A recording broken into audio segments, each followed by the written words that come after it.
नमस्ते दोस्तों, स्वागत है आपका फिर से आपके अपने चैनल में जिसका नाम है मैथ के सर। दोस्तों, आपको पता ही है रिसेंटली हमने बेसिक कंसेप्ट ऑफ मैथमेटिक्स के कुछ वीडियो बनाए थे, तो उसको बहुत ही अच्छा रिस्पांस मिल रहा है। तो मैंने वही सोचा है कि बेसिक कंसेप्ट ऑफ मैथमेटिक्स के जो भी टॉपिक्स होंगे वो सब हम कवर करेंगे स्टेप बाय स्टेप। तो जैसे कि आप टाइटल देख पा रहे होंगे, आज भी हमने बेसिक कंसेप्ट ही लिया है। तो आज का टाइटल है ऑल अबाउट द इक्वेशंस, मतलब इक्वेशंस के बारे में जो भी बेसिक नॉलेज होगा तो आज अब आपको इस वीडियो में सब क्लियर हो जाएगा। तो मैं यही रिक्वेस्ट करूंगा कि ये वीडियो आप पूरा देखिएगा, आखिर तक देखिएगा, और जो भी आपके फ्रेंड्स होंगे, रिलेटिव्स होंगे, उनके साथ भी ये शेयर कीजिएगा, क्योंकि ज़्यादा से ज़्यादा बच्चे, स्टूडेंट्स इसका फ़ायदा उठा सकते हैं। ठीक है, तो चलिए एक्चुअल लेक्चर शुरू करेंगे। तो आज हम देखेंगे ऑल अबाउट इक्वेशन। बहुत ही बेसिक कंसेप्ट है, लेकिन आपको ये शायद पूरा क्लियर हो जाएगा। तो देखेंगे सबसे पहले डेफिनेशन ऑफ इक्वेशन। तो इक्वेशन क्या होता है?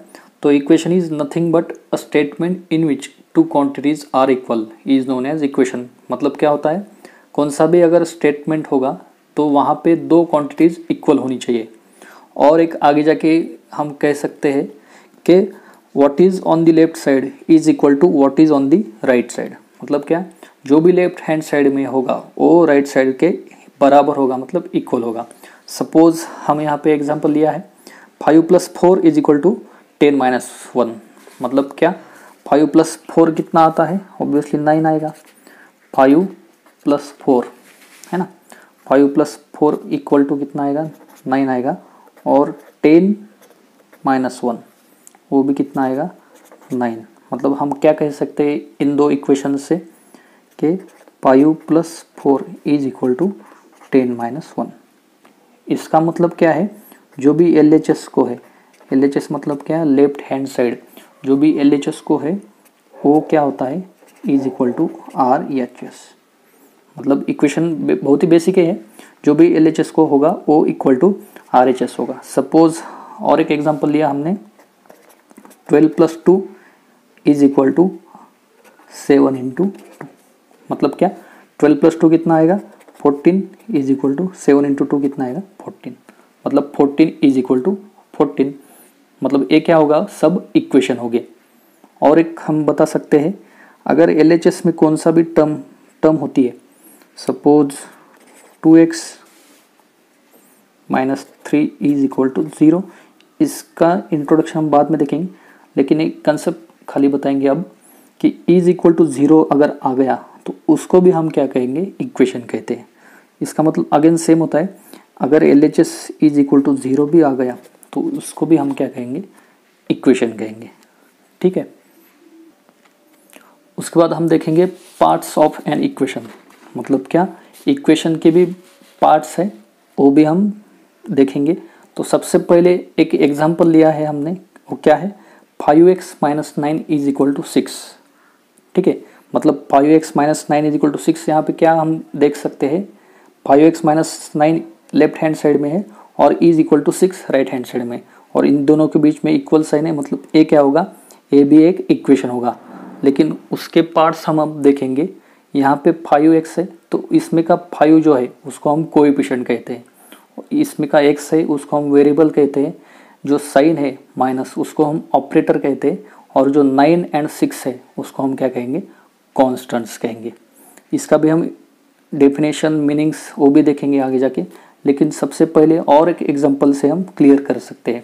ठीक है, सपोज हमने 2x - 3 इज इक्वल टू 5 लिया। 2x - 3 इज इक्वल टू क्या? 5 लिया।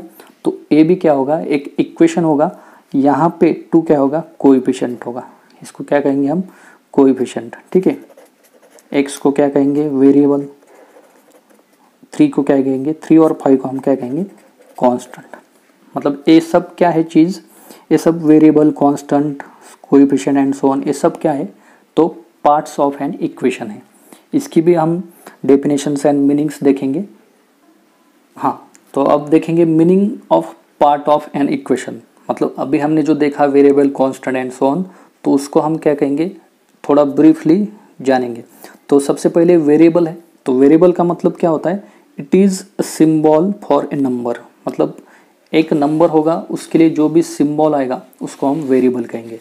इसका मतलब क्या है, और इसको हम और भी कह सकते हैं, जो भी अल्फ़ाबेट्स है इंग्लिश अल्फ़ाबेट्स ए से लेके जेड तक है ना, ए से लेके जेड तक ये सब जो अल्फ़ाबेट्स है उसको भी हम क्या कहेंगे, वेरिएबल कहते हैं।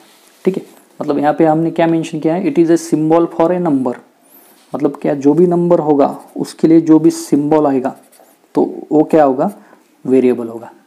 ठीक है, और एक बात है इसमें, अगर x आ गया तो a भी वेरिएबल होगा।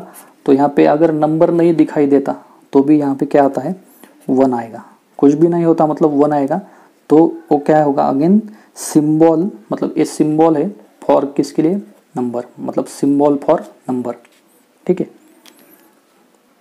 अब देखेंगे कोएफिशिएंट। कोएफिशिएंट मतलब क्या होगा, it is A number use to multiply a variable, मतलब क्या, वेरिएबल के साथ जो मल्टीप्लिकेशन करके नंबर आता है उसको हम क्या कहेंगे, कोएफिशिएंट कहेंगे।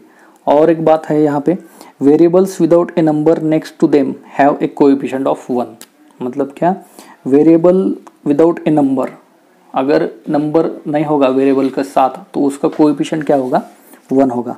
और एक एग्जांपल लेंगे हम, सपोज यहाँ पे हमारे पास 5x है। ठीक है, 5x है तो इन दोनों में ऑब्वियसली क्या होगा, 5 कोएफिशिएंट होगा। ठीक है, 5 क्या होगा, कोएफिशिएंट, और x क्या होगा, वेरिएबल। लेकिन अगर हमने एक नंबर लिया, सपोज ओनली x लिया, ठीक है, ओनली x लिया, तो इसका कोएफिशिएंट क्या होगा, तो कुछ भी नहीं है, अभी बताया था हमने, कुछ भी नहीं है मतलब क्या होता है, 1 होता है। तो variable without number have a coefficient 1, मतलब जो भी वेरिएबल को कोई भी नंबर से मल्टीप्लाई नहीं होगा तो उसका कोएफिशिएंट हमेशा क्या आता है, 1 आता है। और इन दोनों के बीच में कौन सी प्रोसेस होती है, तो मल्टीप्लिकेशन की प्रोसेस होती है। इसके बाद अब ऑपरेटर देखेंगे। ऑपरेटर मतलब क्या है, बहुत ही बेसिक है ये भी। ऑपरेटर मतलब क्या है, it is a symbol such as, कौन से सिंबल है हमारे पास, plus minus multiplication and division, मतलब addition subtraction multiplication division. It is a symbol that shows an operation, मतलब क्या, that is we want to do something with the values, मतलब ये बहुत ही बेसिक है। ऑपरेटर मतलब क्या होते हैं, जो भी हमारे पास सिंबल है, प्लस है, माइनस है, मल्टीपल है एंड डिवीजन है, ये सब क्या होते हैं, ऑपरेटर। और उसको हम आगे जाके अगर ये प्रोसेस में आ गए तो उसको हम क्या कहेंगे, मैथमेटिकल ऑपरेशंस। ठीक है, मतलब ए आ गया तो हमें क्या पता चलता है, एडिशन करनी है, इसके बाद इसको सब्ट्रैक्शन करनी है, मल्टीप्लिकेशन करनी है, डिवीजन करनी है, तो इसको क्या कहेंगे, इसको ऑपरेटर कहते हैं। और इक्वेशन में आ गए तो हम मैथमेटिकल ऑपरेशंस कहते हैं। ठीक है, उसके बाद है टर्म। टर्म मतलब क्या होगा, it is either a single number और ए वेरिएबल और numbers and variables multiplied together, मतलब क्या, अगर सिंगल नंबर भी आ गया ए भी टर्म होगी, अगर ओनली वेरिएबल आ गया ए भी टर्म होगी, अगर इन दोनों के साथ मल्टीप्लिकेशन करने के बाद जो भी आ गया 2x, ये भी क्या होगा, टर्म होगा। मतलब सिंगल नंबर आ गया तो भी टर्म, सिंगल वेरिएबल आ गया तो भी टर्म, एंड मल्टीप्लिकेशन के बाद जो भी आएगा तो उसको भी हम क्या कहेंगे, टर्म ही कहते हैं। ठीक है, अगर ओनली सपोज x आ गया, ए भी टर्म है क्योंकि सिंगल वेरिएबल है। ठीक है, अगर एग्जांपल लिया हमने यहाँ पे 4x - 7 = 5, कौन सा एग्जांपल हमारे पास है, 4x - 7 = 5, तो यहाँ पे 4x भी टर्म है, 7 भी टर्म है एंड 5 भी टर्म है। ठीक है, तो ये कितने टर्म्स हो गए, इसमें 3 टर्म्स हो गए। और ये माइनस साइन क्या है, तो ऑपरेटर है। इसके बाद है एक्सप्रेशन और अलजेब्रिक एक्सप्रेशन, मतलब क्या, ये भी हम देखेंगे। द कॉम्बिनेशन और the group of mathematical operations constants and variables is called as algebraic expression, मतलब क्या, यहाँ पे कॉम्बिनेशन है किन किन का, तो मैथमेटिकल ऑपरेशंस का, अभी देखा था हमने, किन किन का कॉम्बिनेशन है, मैथमेटिकल ऑपरेशंस का, कॉन्स्टेंट्स का एंड वेरिएबल्स का, इन तीनों का आपस में जो भी कॉम्बिनेशन होगा तो उसको क्या कहेंगे हम, एक्सप्रेशन और अलजेब्रिक एक्सप्रेशन। अब देखो यहाँ पे तीनों भी है, कांस्टेंट है, वेरिएबल है एंड मैथमेटिकल ऑपरेशन में है, तो इन सब को हम क्या कहेंगे, अलजेब्रिक एक्सप्रेशन। सपोज अगर और एक एग्जांपल लिए 2x - 9, ये भी क्या होगा, अलजेब्रिक एक्सप्रेशन हो गया। और इज इक्वल टू पुट किया हमने, और जो भी होगा अगर 6 हो गया तो ए क्या हो गया फिर इक्वेशन हो गया। ठीक है, मतलब इतना पार्ट क्या होगा अलजेब्रिक व्हाट एक्सप्रेशन। ठीक है, इतना पार्ट क्या होगा अलजेब्रिक एक्सप्रेशन, और इक्वल के साथ पुट किया मतलब पूरा आ गया तो इसको क्या कहेंगे हम इक्वेशन। ठीक है, तो दोस्तों आज के लेक्चर में इतना ही देखेंगे, बहुत ही बेसिक कंसेप्ट लिया था हमने all about the equation. Next lecture में और आगे जाके हम देखेंगे एक्सपोनेंट एंड सो ऑन, उसके भी रूल्स देखेंगे।